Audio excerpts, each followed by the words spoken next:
Hi guys, I have been wanting to post this for a while now, but I never post anything on online until now. I am not one for ghost stories or paranormal stuff, but something happened to me a few years ago that I can quite explain to this day. I thought I had share it here and see if anyone else had similar experience. This happened back in 2018 when I was still in college. My friend Sam and I were looking for a summer rental since we had a few months off from school and wanted to escape the city. We found this old farmhouse on the outskirts of the town. It was pretty cheap for how big it was, and the pictures looked charming enough. Little did we know that there was a reason for the low rent. When we first arrived there, the place was beautiful in a creepy, nostalgic kind of way. It was a big, two-story house with a wraparound porch, old wooden floors, and antique furniture. The kind of place you would see in a black and white movie. It had been vacant for quite a while, so it was dusty and needed some cleaning. But that was a part of the charm, right? We spent the first day cleaning it up, unpacking, and getting settled. Everything seemed fine, just a bit eerie because how old the house was. The previous owner, Mr. Thompson, had passed away a few months before, and his family had put it up for rent. They were nice enough, but you could tell they were eager to get rid of this place. That first night, we were exhausted from moving all our stuff in and just wanted to crash. Sam went up to her room on the second floor, and I took the guest room on the main floor. Everything was quiet and peaceful until around 2 a.m. I woke up to the sound of footsteps coming from the upstairs hallway. I thought it was Sam, so I just went back to sleep, not giving any mind to it. But then the footsteps continued, and they were loud, like someone was walking back and forth. I got up to check on Sam, but her door was closed and there was no light coming from under it. I knocked a few times, and eventually she opened the door, looking confused. She hasn't been up, and there were no other signs of anyone being there. We went back to sleep, but neither of us slept well that night. We kept hearing those footsteps, sometimes even louder. Sometimes it got soft. It was like someone was pacing back and forth up there, but we couldn't figure out why. The next day, we talked about it and tried to rationalize it. Maybe it was just the house settling or the wind making some noise. We didn't want to jump to ghost conclusions right away, so we tried to ignore it and went about our day. Over the next few weeks, things started to get stranger. It wasn't just footsteps. We heard door crack open and close by themselves. And sometimes we find things moved around. It was subtle stuff at first. A book out of its place, a chair shifted a little, but then it got more obvious. One night, I came home to find the lights in the kitchen flickering on and off, even though no one had been there. One of the creepy incidents happened when Sam and I were sitting on the porch late at night. We were chatting and laughing, trying to ignore the unease we felt about the house. We heard this soft, mournful sound like someone was crying in the distance. We both went inside to check, but there was nothing. just the usual creaks and groans of the old house. One night, things took a turn. Sam was out with her friends, and I was alone. I was in the living room watching TV when I heard a loud crash from the upstairs. It sounded like something heavy had fallen. I grabbed a flashlight and went up to check it out. I was nervous, but I told myself it was probably just something that had fallen over. When I got up to the stairs, the hallway was dark, but I could see that one of the doors was slightly open. I went down the hallway to see what had just happened, and that's when I saw it. The door to the room at the end of the hall was wide open, and the room itself was empty. I walked in and noticed that a picture frame had fallen off the wall and shattered on the floor. As I was cleaning up the mess, I felt a cold breeze blow past me. The air in the room went icy, and I started shivering. I looked around, but there was no open window or door that could explain the cold draft.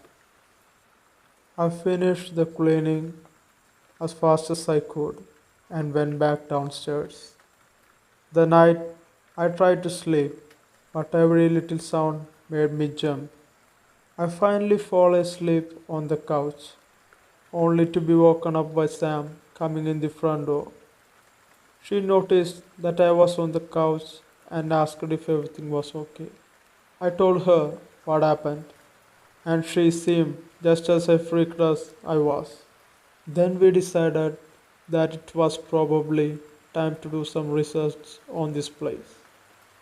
We visited the local library and dug through old newspapers and records. We found out that Mr. Thompson had lived alone for many years and that the house had a long history before him, including a fire that killed a family in the 1800s. That was unsettling, to say the least, but it didn't give us many answers that we seeked for. One night, we decided to try something a little different. We set up a camera in the hallway and left a voice recorder running to see if we could capture anything by any chance.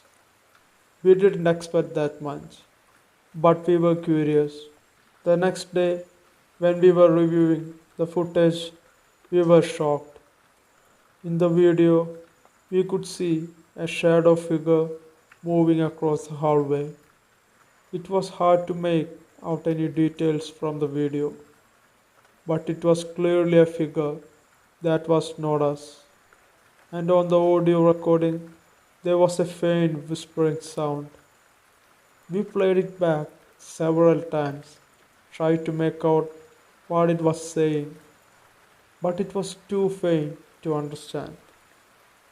After that, things seemed to be settled down a bit. The footsteps suddenly stopped, and we didn't hear any more crying or any more moving objects. It was like whatever had been there was satisfied with just making itself known and then leaving us alone. By the end of the summer, we were ready to move out. We didn't have any more major incidents, but the unease was always there. When we packed up our things, we couldn't shake the feeling that someone still watching us. To this day, I still wonder about the place. Was it really haunted, or we were just imagining things? I don't know. But it was one of the creepiest experiences that happened in my life all over the year. So guys, has anyone else had similar experience in an old house or a farmhouse? I am curious to hear your stories and thoughts. Maybe I'm not alone in this. Be safe. Bye.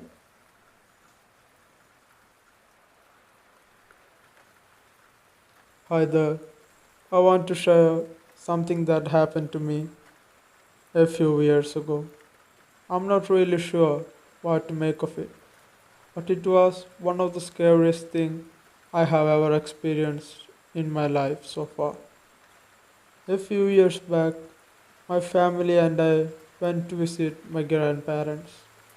They lived in this really old house in a really small town, and it was always give me creeps. The house was huge, with creaky floors, long hallways, and a basement that was always locked. One night, I was staying over and decided to go to the bed early. I was in the guest room on the second floor trying to fall asleep. The room was quiet except for the occasional sound of wind blowing through the old windows. I had just closed my eyes when I heard it, a soft, dragging noise coming from the hallway. At first, I thought it might be the house settling in, or it was a small animal. But then I heard it again. It sounded like something heavy was being dragged across the floor. I tried to ignore it, but it kept going on and on. And it was like dragging was getting closer and closer to my door, then moving away again. I was too scared to get off the bed, so I just lay there, hoping it would stop. After a while, the noise stopped, and I tried to convince myself it was nothing. I even got up and checked the hallway, but there was nothing there. I went back to bed, but I couldn't shake that feeling I was being watched. The next morning, I was still pretty shaken up. I mentioned the noise to my grandma, and she got really quiet. She told me that she had heard similar noises before, but didn't want to worry us kids. She said she thought it was probably the house too. That night, I tried to sleep, but I was on the edge the whole time. Around midnight, I heard the dragging noise again, but this time it was even louder, more persistent. I could hear it moving up and down through the hallway, just like before. I wanted to go downstairs to see if someone was up, but I was too scared to leave the room, even my bed. Finally, I managed to fall asleep, and the next morning I was so relieved to get out of the house. I didn't tell my grandpa or my parents about the noises because I didn't want them to freak out. But I never been able to forget that night. I'm still thinking about it sometimes and wonder what that noise was. Was it just an old house making noises, or was something the more sinister going on? I guess I will never know, but it was definitely an experience I wouldn't forget. Has anyone else had similar experience in an old house? I am curious to know if there are any explanation for these kind of things, or if I was just imagining things from the thin air.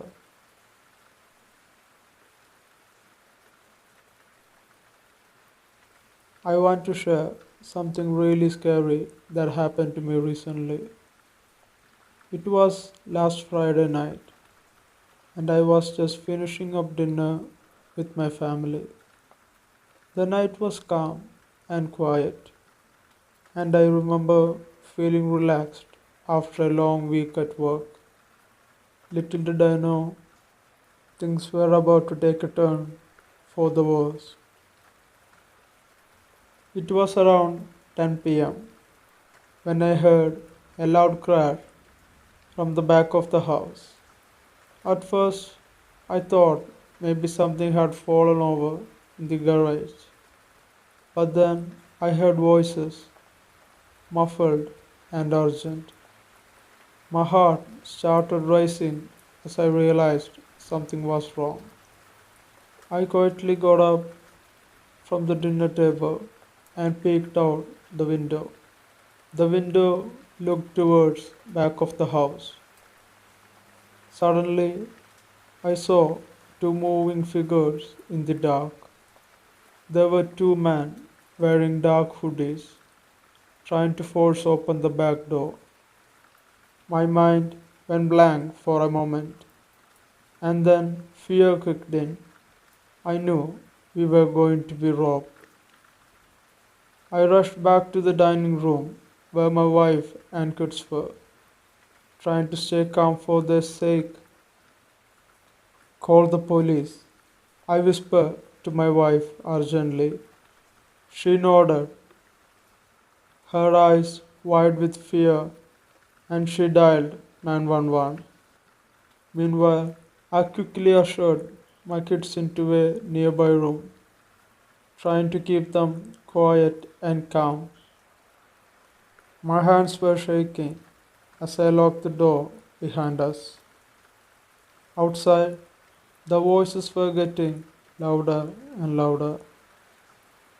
I could hear them now, shouting to each other in hushed tones. It felt like an eternity before we heard the sirens approaching. The police arrived quickly. They surrounded the house and entered cautiously, guns drawn. I felt a mix of relief and fear as I heard shouting and commotion from outside. My wife was still on the phone with the dispatcher, explaining what was happening. The kids were scared and clinging to me, asking if everything would be okay. I did my best to reassure them, but inside I was terrified too. After what seemed like forever, the police emerged from the house with two men in handcuffs. They had caught them red handed, trying to steal our valuables. I felt a rush of emotions, relief that they were caught, anger that they had invaded our home, and gratitude that we were all safe in the end. The police took statement from us and reassured us that everything would be okay now. They were incredibly professional and kind throughout the whole ordeal. I couldn't thank them enough for their quick response and bravery. As the adrenaline wore off, I realized how lucky we were. Things could have been much worse. We were shaken up and scared, but physically unharmed. The house was a mess. Drawers pulled out, cabinets open, but the damage was minimal compared to what it could have been. That night, we stayed with our friends. It took us a while to feel safe in our own home. We installed better security measures and talked to our kids about what had happened. It was a hard conversation, but an important one. Looking back, I am grateful for so many things. Grateful that we were all together when it happened. Grateful for the support of our friends and neighbors. And grateful that the police were able to catch the two guys before anyone got hurt. It's been a week now, and we were starting to move on. We were more cautious now, always double checking the logs and keeping an eye out for anything suspicious. But we were also stronger as a family, knowing that we can get through tough times together. I hope none of you ever have to experience something like this.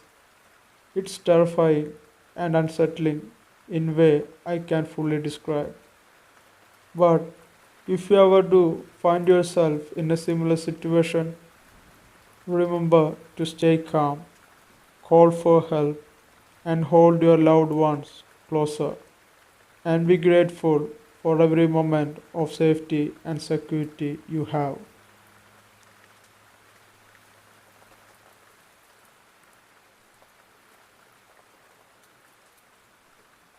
This experience happened to me and my partner. It was supposed to be a fresh start for both of us, a new home in a new neighborhood. But what began as a excitement quickly turned into a harrowing experience that forced us to reconsider our choices. My partner and I had just moved into our new home on a sunny Saturday morning. The neighborhood seemed quiet enough during the day, with families out walking their dogs and children playing in nearby yards. We were optimistic about our decision, eager to settle in into our first home together. As evening approached, we started unpacking boxes and arranging furniture, lost in the excitement of making our new home feel like our own. The sun dipped below the horizon, casting a long shadows across our street. That's when we began to notice subtle signs that was not as idyllic as it seemed. We shrugged it off and went back to our unpacking. After a while of unpacking things and moving furniture, we were quite tired. We both took a bath and sit down for our dinner. Around 9 p.m., we heard raised voices coming from the street outside. Curious, we peeked through the curtains to see a group of young adults gathered on the sidewalk, arguing loudly. They seemed too agitated, gesturing angry at each other before disappearing into the darkness. We exchanged uneasy glances but reassured each other that every neighborhood had its downsides. It was probably just a misunderstanding. We reasoned with that. We continued our dinner. After that, we returned to unpacking our things, hoping that commotion was an isolated incident. But our hopes were shattered later that night. Around midnight, we were jolted awake by the sound of breaking glasses. My partner and I shot upright in the bed, hearts pounding with fear. We listened intently, straining to hear any further noises from outside. Seconds stretched into minutes of tense silence before the sound of footsteps crunching on the gravel reached our ears. Panic surged through us. We realized someone was outside our house, moving stealthily. We lay frozen in our bed, daring to breathe. Suddenly, our bedroom door cracked open slowly. My partner stifled a gasp as a shadow figure stepped into the room. Adrenaline surged through me as I reached for the bedside lamp, ready to defend ourselves. But before I could react, a voice spoke out in a low, menacing tone. Stay quiet, and no one gets hurt. The intruder hissed, their voice rough and unfamiliar. My partner clutched my arm tightly, tears veiling her eyes. We exchanged a look of terror, silently communicating our shared dread. The intruder moved closer, their presence looming over us like a dark cloud. They demanded money and other valuables. Their words laced with menace. My mind raced with fear and confusion. How had our dream of a new home turned into a nightmare so quickly? With trembling hands, I managed to reach for my phone, hoping to call for some help. But the intruder saw my movement and lunged forward, snatching the phone from my grasp. They warned us against any further attempt to resist, their threats chilling us to the bone. For what felt like an eternity, we complied with their demands, handing over whatever valuables we had. The intruder moved swiftly and methodically, ransacking our belongings in search of more and more. Each passing moment felt like an eternity. Our sense of security shattered beyond any repairing. Finally, the intruder fled into the night, leaving us shaken and vulnerable. We huddled together in the darkness, the weight of what had just happened singing. My partner trembled in my arms, her breathing coming in shallow gasps. We called the police immediately, our voices trembling as we recounted the terrifying incident. Officers arrived swiftly, their presence a reassuring beacon in our hour of need.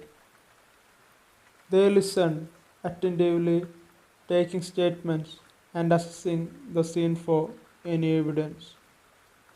In the days that followed, we struggled to come to terms with what had just happened. Our once promising new home now felt tainted by fear and uncertainty. We couldn't shake the feeling of being violated. Our sense of safety shattered. Neighbors offered sympathetic nods and murmured assurance, sharing their own concern about the neighborhood's decline. It became clear that our experience was not an isolated one, but part of a larger pattern of crime and unrest in the area. With heavy hearts, my partner and I made the difficult decision to move out. We couldn't bear the thought of living in constant fear, always looking over our shoulders. Our dream of a fresh start had been shattered, replaced by a deep seated unease. As we packed our belongings and said goodbye to the house in that troubled neighborhood, we vowed never to forget the lesson we learned. Safety and security are not to be taken for granted. Sometimes the best choice is to listen to our instincts and prioritize our well being above all other things.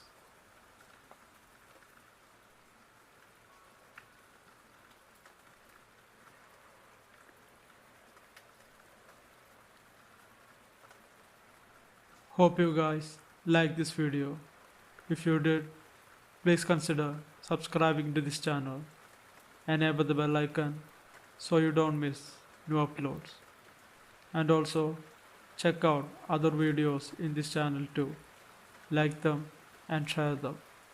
And if you have any suggestions or any improvements I need to make in this channel, please post them in the comment section. Till next time, this is Malayali Wendigo. Bye.